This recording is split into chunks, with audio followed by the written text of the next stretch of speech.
Welcome to That Guy Talks Movies. I am that guy talking movies. And on this episode, I want to talk about the Bob Marley biopic, One Love, Bob Marley, One Love. I did a review, or I guess my reaction to the trailer on this back when I first saw the trailer. And in that trailer, I mentioned the fact that I thought that somebody like Bob Marley required the attention of the highest of the high when it comes to filmmaking, right? The story needed to be fleshed out. You know, where were they going to focus? The director needed to be a seasoned veteran of film and understanding how to execute a biopic, a successful biopic, and to capture somebody, especially someone as incredible as Bob Marley. I also talked about the fact that the script would have to be there. We need screenwriters who are going to be legitimate. And we're going to, obviously, you need the actors. And all of these components come together when you're even thinking about creating a film about such iconic, legendary, influential people, whether they're dead or alive. Now, my hesitation, my apprehension, my anxiety around this pick, all of it has surfaced. I saw the film earlier today, and it's pretty much what I thought it would be, a total letdown as far as I'm concerned. As horrible as the Whitney Houston biopic, I Want to Dance with Someone last year, probably not, but just not very good. So let's talk about it really quick. Let's just get right to it. But first, if you're new to the channel and you found me here and you are watching this and you haven't subscribed, feel free to hit that subscribe button. I truly appreciate that. If you like people talking about movies and giving their opinion on random shit, go ahead and subscribe. To my loyal subscribers, people who are here, people who comment, people who stick with me. I appreciate you. Let's get into it now. So, all right, let me get the obvious thing out of the way first, all right? Kingsley Ben-adir, who plays Bob Marley. No issue with that, really. Now, I'm not Jamaican, so it's not for me to criticize or critique or evaluate how great of an accent he had. I'll leave that to my Jamaican brethren, right? Not my thing. I don't think it was bad. I don't think it was, I think I would have noticed if it was outstanding and it was distracting, sort of the way this film's producer, Brad Pitt, attempted to do, the white brother, my brother Brad, tried to do in Meet Joe Black, which was horrendous.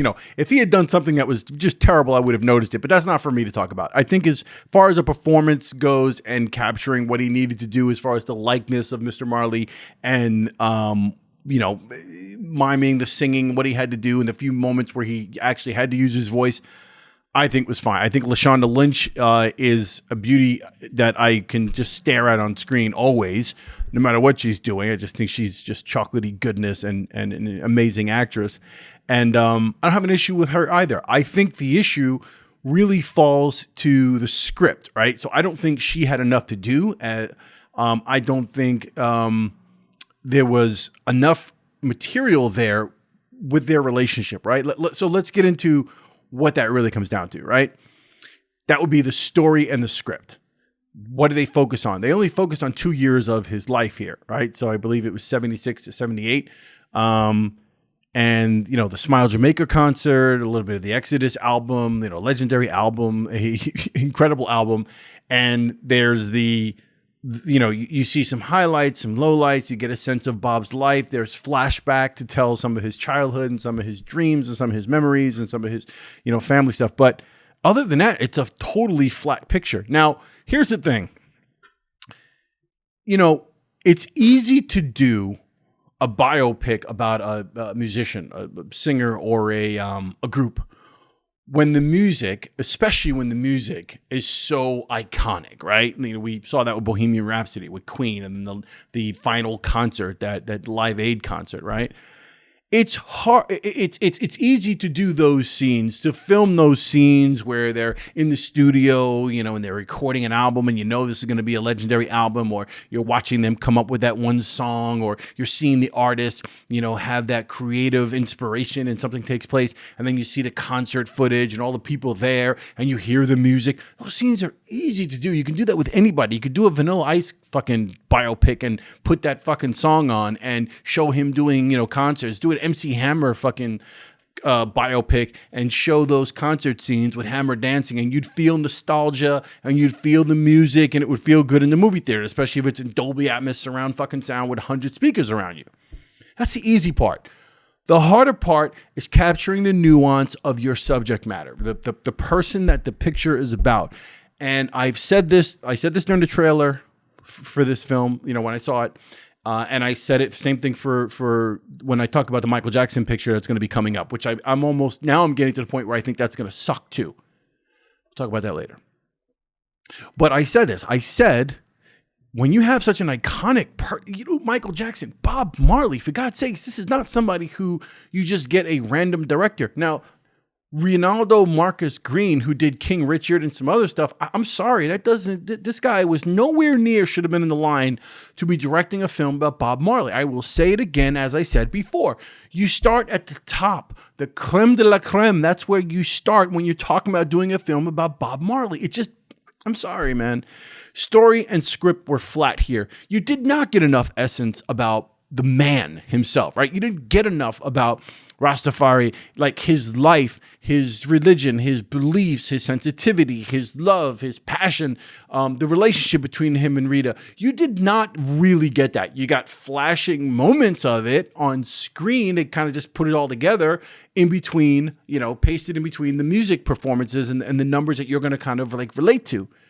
But you didn't get enough of the man. You didn't get a sense of this guy changed the world. This guy's inspiration is still felt to this day. This guy's music is still felt to this day. This man's presence, a picture of Bob Marley, for a lot of people, is like seeing a picture of Jesus Christ for Catholics and Christians.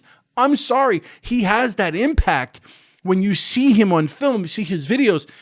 This was not that. This didn't capture all of that. This was a really good actor. Again, Kingsley Ben-Adir, no issue with him, right? No issue with him. But this was an actor filling the shoes and doing the mime of the mimicking of a legend. And it just didn't work, I just don't think there was enough going on here. Going back into the actors and the cast, I don't think there was a real supporting cast either. I didn't, a lot of these pictures you want to identify with the supporting characters in the film, like the Whitney Houston film, for example, which again was terrible, but the father played a major role in that. Her mother, like there were things there where the supporting cast did what they had to do. Bobby Brown was terrible. That was the actor's fault. But at least they wrote some parts. Here, I just felt like there's no supporting cast. There's nothing here. There's Bob Marley, Rita Marley, and then the rest of the characters kind of just thrown in, and they fit in here and there. There was nothing really substantial, and they didn't do too much. They left out a whole lot of stuff regarding Bob's life in general, in terms of stuff with other women and the relationship with Rita and some of the fighting and some of the things that took place and the children. There was a lot going on, and this man was complex, and there were things that they just left on the table, and it disappointed me. Now, there's going to be people who don't know anything about Bob Marley whatsoever. They may have heard a couple of songs at a barbecue a couple of times, and they know the icon, this locked, beautiful man they've seen photos of, and they know the music, but they don't know anything about him. They're really whatever. And they're going to see this film. They're going to be like, oh, okay. I don't think they're going to learn anything. I think it's going to be a really bad history lesson on Bob Marley. I don't think they're going to get anything out of it substantial where they're going to really feel emotional about it when they leave and go, wow. And then the really diehard Bob Marley fans, people who are huge fans, and Jamaicans specifically, his countrymen. I don't know if they're going to hate it, but I'm pretty sure that they're going to feel let down. Like they're going to feel like, whoa, there should have been more. What is this, an appetizer? Is a pre-appetizer? This is like a drink of water? This is what you do? And I think there'll be people who are downright insulted. I'm one of them. Not insulted, but I feel as if, again, there was so much more to do for this man. This was not it. This was not the film to represent that man. And that's how I feel about it. That's it. Look, that's my rant on the Bob Marley One Love film. If you've seen it, let me know in the comments below what you thought. Let me know, as I always say, if I'm batshit crazy, just whatever, in the comments below. Go ahead and argue with me. Let me know. If you haven't seen it, hey, look, it's one of those films you could wait for. Let's put it like that. You do not need to spend your money to go to the theater to see this picture. If you have a decent sound system, watch it at home. You can watch this when it streams. It will not make any difference whatsoever. And, I'm not suggesting you don't see it. It's not horrible. It's not a terrible picture. Just in relation to the man and how great he was, it's underwhelming. Let's just leave it at that. All right, that's enough. That Guy Talks Movies. Bob Marley, one love. If you liked the video, go ahead and hit that like button. I appreciate that. If you have not subscribed, hit the subscribe button, and I'll see you on the next one. I'm just going to say this. I got a bad taste in my mouth about what's happening with the Michael Jackson picture. Maybe I'll just do another whole video. I'll do another whole video on that one. I'll do a follow-up. All right, but Bob Marley, one love. Not good. I'll see you on the next one. Peace.